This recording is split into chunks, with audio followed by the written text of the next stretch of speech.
ఆధారితం సార్? ప్రజాపాలన కాంగ్రెస్ చెప్తుంది, మీరేమో వంచన పాలన అంటున్నారు. మీరే చూడాలి. ఏమైంది, 4,000 రూపాయలు నిరుద్యోగ భత్తా ఇస్తున్నారు, ఎక్కడిచ్చారు? 15,000 రూపాయలు రైతు బంధు ఇస్తున్నారు, ఎక్కడిచ్చారు? ఈరోజు నా విద్యార్థులకు సమయానికి ఫీ ఇన్వెస్ట్మెంట్ రాలేదు. మీరు యూనివర్సిటీలో పోతే వాళ్ళకి శాలరీస్ రాలేదు, ఇంకా 8వ తారీఖు దాకా రాలే వాళ్ళకు. ఈరోజు అక్కడ ప్రభుత్వానికి సంబంధించినటువంటి ఒక ఏవైతే ప్రామిసెస్ చేశాయో, ఏ వాగ్దానాలు చేశాయో ఏది కూడా పూర్తి చేయలేదు. మరి ఇవన్నీ కూడా 2 సంవత్సరాలు పూర్తి చేయకుండా మా ప్రజాపాలన అంటే ఎట్లయితుంది? మేము భారతీయ జనతా పార్టీ ప్రభుత్వంగా మేము చెప్తాను, మేము రహదారులు ఇచ్చినాం, వందే భారత్ ఇచ్చినాం, ఎయిమ్స్ ఇచ్చినాం, సెంట్రల్ యూనివర్సిటీ ఇచ్చినాం, మేము రైల్వే స్టేషన్ కొత్తగా ఆధునీకరణ చేసినాం, మేము ఇండస్ట్రియల్ కారిడార్ ఇస్తున్నాం, ఇక్కడ మీ సిటీలో ఏరోస్పేస్ ఇండస్ట్రీస్ కోసం. మీరేమి ఇచ్చారు చెప్పండి? మేము చెప్పగలుగుతాం ఏమేమి ఇచ్చామని చెప్పేసి. 10 ఏళ్లలో మేము 11 లక్షల కోట్ల రూపాయలు తెలంగాణకి ఇచ్చినాం. మీరు ఎక్కువ పైసా ఇవ్వలేదు రాష్ట్ర జిల్లాలకు. తెలంగాణ అభివృద్ధికి అడ్డుపడుతున్నారు, ముఖ్యంగా కిషన్ రెడ్డి నిధులు రాకుండా చేస్తున్నాడని ప్రధానంగా ముఖ్యమంత్రి రేవంత్ రెడ్డి ఆరోపిస్తున్నారు. మళ్ళీ 11 లక్షలు ఎట్లా వచ్చినాయి? అది ఆడు చెప్పాలి. 11 లక్షల కోట్ల రూపాయలు ఏ విధంగా వచ్చింది? కిషన్ రెడ్డి, సంజయ్ గారు బీజేపీ లేకపోతే వస్తుండేనా? వాళ్ళు చేపట్టే వచ్చినాయి. అది మాట్లాడు ఎందుకు మాట్లాడు? వాళ్లకు లెక్కలు ఇయ్యలేక వాళ్ళ వైఫల్యాన్ని మా మీద దోసే ప్రయత్నం చేస్తున్నారు, ప్రజలందరూ కూడా గమనించారు. చివరిగా ఈశ్వరాచారి మృతిని బీజేపీ బాధ్యత తీసుకోవాలి, వాళ్ళు 9th షెడ్యూల్లో పెట్టకపోవడం వల్ల అని చెప్తారు సార్. అన్ని బాధ్యతలు మీరే తీసుకోవాలి. వాళ్ళు ఎందుకంటే మళ్ళీ దిగువని చెప్పండి, మేము తీసుకుంటాం. నమస్తే, మనతో Nirmal MLA BJP floor leader Maheshwar Reddy గారు ఉన్నారు. సార్ ఏం చెప్తారు సార్? ప్రజాపాలన అని కాంగ్రెస్ చెప్పుకుంటుంది, మీరేమో వంచన పాలన అంటారు, ఏం చెప్తారు సార్? 2 సంవత్సరాలు ఈ రాష్ట్ర ప్రభుత్వం ఇచ్చిన హామీలు నెరవేర్చకుండా ప్రజల్ని వంచన చేసిన సందర్భంగా ఏ ముఖం పెట్టుకుని ఈరోజు రేవంత్ రెడ్డి ప్రజల్లోకి వెళ్తున్నాడు. ముందు ప్రజలకు క్షమాపణ చెప్పి ప్రజా వంచన సభలు చేయాలని చెప్పి తెలియజేస్తారు. సార్, ప్రధానంగా బీజేపీ ప్రధానంగా తెలంగాణకు శత్రువు, నిధులు రాకుండా అడ్డుకున్నది వాళ్ళే. నేను ఎన్నోసార్లు వినతి పత్రాలు ఇచ్చినా కూడా అడ్డుకుంటున్నారు వాళ్ళు.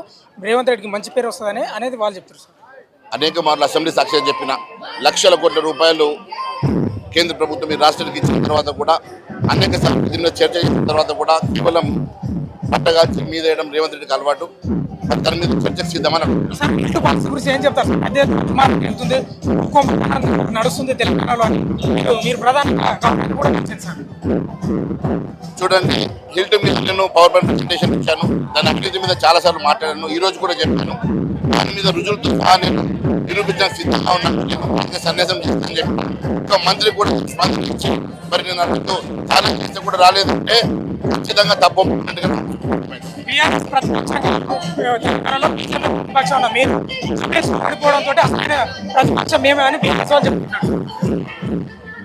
వాళ్ళు సీటు ఓడగొట్టుకుని మాట్లాడే హక్కు లేదు, అనలేదు.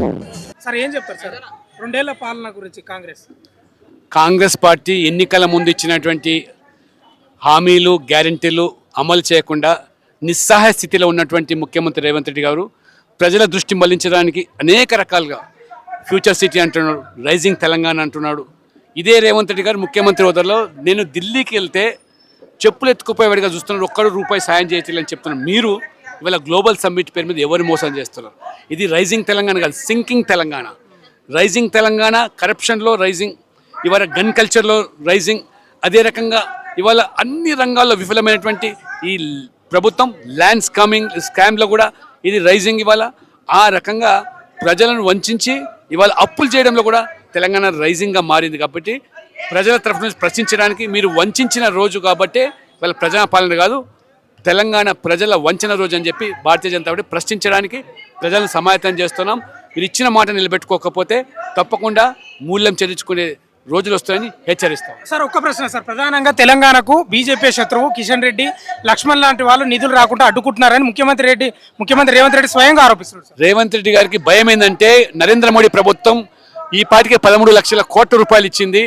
అన్ని రకాలుగా రైల్వే రంగంలో, హైవేస్లో 1,20,000 కోట్ల నేషనల్ హైవేస్, ఇవాళ హన్మకొండలో రైల్వే కోచ్ ఫ్యాక్టరీ కానివ్వండి, అన్ని రైల్వే స్టేషన్ అభివృద్ధి, ఈ రకంగా సాయం చేసుకుంటూ పోతే నాకు పుట్టగతులు ఉండవు రాజకీయంగా. కాబట్టి ఈ రకంగా కేంద్రం నుంచి సాయం రాకూడదనే మనసులో కోరుకుంటున్నాడు. కాబట్టి ఇవాళ నేను ఛాలెంజ్ చేస్తున్నాను, మీ యూపీఏ హయాంలో మీరు బీఆర్ఎస్ కలిసి తెలంగాణకు ఎంత సాయం చేశారో ఇవాళ మేము చర్చకు సిద్ధంగా ఉన్నాం. అంతకంటే రెట్టింపు స్థానంలో నిధులు ఇచ్చాం, ప్రాజెక్టులు ఇచ్చాం.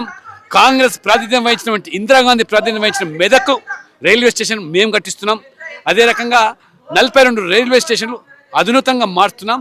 ఇవాళ ఎయిర్పోర్ట్ ఇచ్చాం. ఇవాళ రాష్ట్రం ఏర్పడిన తర్వాత ఒక ఎయిర్పోర్ట్ తెచ్చిన పాపాన పోని మీరు, ఇవాళ మేము ఎయిర్పోర్ట్లు కూడా ఇస్తున్నాం. ప్రజలకు తెలుసు రామగుండం ఎరువుల కర్మాగారం కానివ్వండి, ఇవాళ పసుపు బోర్డు కానివ్వండి, తెలంగాణకు తెస్తున్నాం కాబట్టి ఇంత పెద్ద ఎత్తున నిధులు వస్తూ ఉంటే మాకు రాజకీయంగా కాంగ్రెస్కు పునాదులు కదిలిపోతున్నాయి. కాబట్టి మోదీ గారు అన్ని రాష్ట్రాలను సమదృష్టితో చూస్తున్నారు. కాబట్టి తెలంగాణకు ఇతోధికంగా అందిన సాయాన్ని జీర్ణించుకోలేకనే ఆ రకంగా మాట్లాడుతున్నారు.